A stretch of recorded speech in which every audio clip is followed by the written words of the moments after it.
Praise the lord. ప్రభుకు మహిమ కలుగును గాక. మీ అందరికీ యేసయ్య నామములో ప్రత్యేకమైన వందనాలు తెలియజేస్తున్నాను. శుభము కలుగును గాక. ఈ దాటి మంచి వాగ్దానాన్ని దేవుడు మనతో మాట్లాడుతూ ఉన్నాడు. రోమాపత్రిక 9వ అధ్యాయము 33వ వచనం. ఇదిగో నేను అడ్డురాతిని అడ్డుబండను సీయోనులో స్థాపించుచున్నాను, ఆయన యందు విశ్వాసం ఉంచువాడు సిగ్గుపడడు. హల్లెలూయా. చక్కటి వాగ్దానం ప్రభు ఈరోజు ఉదయకాలమే నా ప్రభు మీతో మాట్లాడుతున్నాడు. ప్రభు వాక్యం చెప్తుంది, యేసునందు విశ్వాసం ఉంచువాడు సిగ్గుపడడు. సిగ్గుపడుతున్నావా?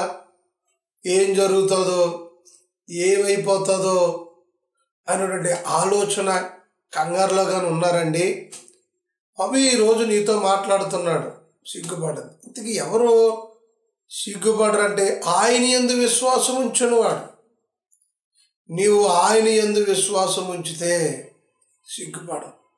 నువ్వు ఆయన యందు విశ్వాసం ఉంచుతున్నావు కదా, నేను ఆయన సిగ్గుపరిచే దేవుడు కాదు. అయ్యో బిడ్డలకి వివాహం అయ్యింది, అయ్యో సంతాన భాగ్యం లేదు, సిగ్గుపడిపోతానేమేంటో, పరిస్థితి ఏమవుతుందో, ఎవరేమంటారు, నేనేం అక్కర్లేదు, నా ప్రభు అద్భుతం చేయబోతున్నాడు. అయ్యో ఇన్ని చదువులు చదివాను, ఉద్యోగం లేదు, దేవుడు మీకు ఏం చేశాడు అని కానీ అంటున్నారా? దేవుడు వాళ్ళ ఎదుట తల ఎత్తుకునేవారుగా నా ప్రభు చేయబోతున్నాడు. నీ పిల్లల జీవితంలో చేయబోతున్నాడు. ఆయన యందు విశ్వాసం ఉంచిన వారిని ఆయన సిగ్గుపడనివ్వడండి.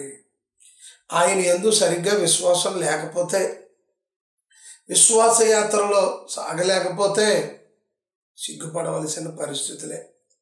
అవిశ్వాసము, అపనమ్మకము, చిన్న శోధనలకే దేవుని మందిరానికి మానేసి ప్రార్థన చేసుకుంటూ మానేసి ఉంటారు. ఒకవేళ అలా ఉన్నావా? దిగులు పడి ప్రార్థన చేసుకోలేదా? రాత్రి చేసుకుంటూ మానేసావా? ప్రభు ఈరోజు నీతో మాట్లాడుతున్నాడు. విశ్వాసం ఉంచు, విశ్వాసాన్ని సొమ్మసిల్లనివ్వకు, విశ్వాసయాత్రలో నమ్మకంగా ఉండు. నా ప్రభు ఆ విశ్వాసాన్ని బట్టి నిన్ను, నీ కుటుంబాన్ని సిగ్గుపడనివ్వడు. అదే రోమాపత్రికలో చక్కగా 5వ అధ్యాయంలో చక్కటి మాట రాయబడింది. 5వ వచనం. ఎందుకనగా ఈ నిరీక్షణ మనలను సిగ్గుపరచదు. హల్లెలూయా. ఈ నిరీక్షణ, విశ్వాసం కలిగిన వారు నిరీక్షణ కలిగి, నిరీక్షణకు ఎదురు చూస్తారు. విశ్వాసం కలిగిన బిడ్డ నిరీక్షణ కలిగి, నిరీక్షణ అంటే జరుగుతుంది, జరిగిస్తాడు, ప్రభు నా జీవితంలో నెరవేరుస్తాడు అన్నటువంటి నిరీక్షణ ఉంటారు. సహోదరి, సహోదరుడా, నిరీక్షణ కలిగి ఉండు. ఈ నిరీక్షణ నిన్ను సిగ్గుపరచదు. ప్రభు ఈరోజు నీతో మాట్లాడుతున్నాడు. ప్రభువునందు విశ్వాసం ఉంచుతున్న నీవు సిగ్గుపడవు. నిరీక్షణ కలిగిన నీవు సిగ్గుపరచదు. ఆ నిరీక్షణ నిన్ను తలెత్తుకునేవాడుగా,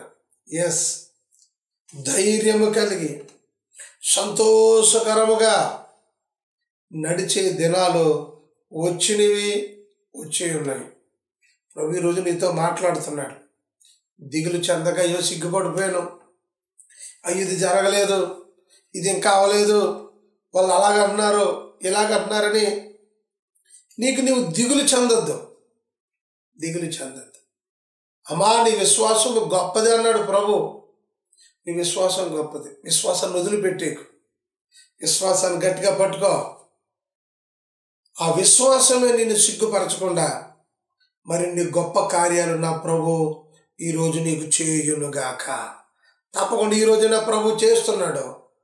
ప్రార్థన చేద్దాం. ప్రభువా, నీకు వందనములు, స్తోత్రములు. ఈరోజు చక్కగా నీ బిడ్డలతో మీరు మాట్లాడారు. నీ యందు విశ్వాసం ఉంచిన వాడు సిగ్గుపడడని. అవును బాబయ్య, వారు వీరు దుష్టుడు కొంతమంది సిగ్గుపరచాలని చూస్తున్నారు. ఏదో విధంగా కించపరచాలని చూస్తున్నారు. నువ్వు సిగ్గుపరిచే దేవుడు కాదయ్యా అని ఈరోజు మీరు మాతో మాట్లాడారు. ఇస్తున్న ఈ నిరీక్షణ ఎంత మాత్రం సిగ్గుపరచుకున్నారు. ఈ వాగ్దానం వింటున్న వారి జీవితాల్లో, వారి బిడ్డల జీవితాల్లో తప్పకుండా నీ బిడ్డలు మీరు పైకెత్తండి. ఆయన విశ్వాసం ఉంచిన వాడు కలవరపడన్నాడు. కలవరం తొలగించి కరుణామయుడా మీరే నీ కార్యాలని బిడ్డల జీవితంలో తప్పక జరిగించి నీ నామానికి మహిమ తెచ్చుకున్నాడు. తండ్రి మరొకసారి వాళ్ళ బిడ్డల జీవితాల్లో అవ్వచ్చు, వారి జీవితాల్లో అవ్వచ్చు, వ్యాపారంలోన, వ్యవసాయంలోన, ప్రభు వారి చదువుల్లోన సిగ్గుపరచాలని సాతాను చూస్తున్నాడేమో. అవును, శత్రువు మమ్మల్ని సిగ్గుపరచాలని, కిందకు దించాలని, అవమానపరచాలని వాడు ఎప్పుడు పన్నాగాలు పడుతున్నాడు.